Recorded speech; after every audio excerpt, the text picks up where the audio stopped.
Brad, thank you much. And have a look at this. A patrol car smashed after police say that a drunk driver plowed into the Alpharetta police cruiser at about 80 miles per hour. The officer was able to just step out of his cruiser just moments before the accident. Channel 2's Audrey Washington talked to a witness who says they cannot believe anyone survived this.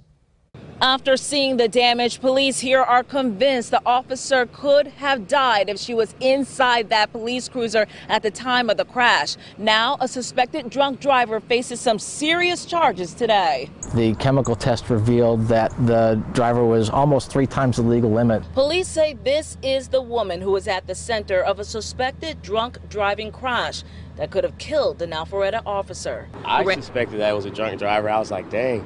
It's New Year's. Sarah Bonilla was here along Georgia 400 near Holcomb Bridge Road just moments after investigators say Megan Johnston slammed into the police cruiser. I saw plenty of flashing lights. I called Alpharetta Police Tuesday and they sent me these pictures of the now mangled cruiser.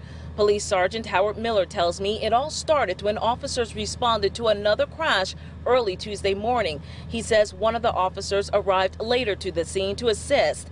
That officer sat inside her cruiser for a few minutes, but then a strange feeling came over her, so she stepped out of the car. Wasn't a couple more seconds later, another vehicle, what I understand was an Infiniti sedan, came at about a high rate of speed. They're estimating the speed was between 80 and 85 miles an hour, plowed into the back of our officer's car. Sergeant Miller says Johnston never even hit the brakes. She missed the other officers and people on the scene by just inches.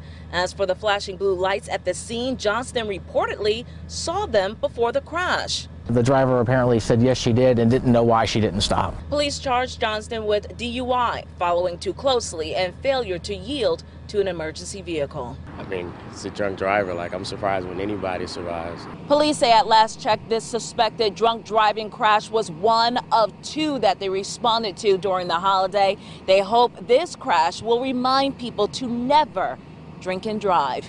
In Alpharetta, Audrey Washington, Channel 2 Action News.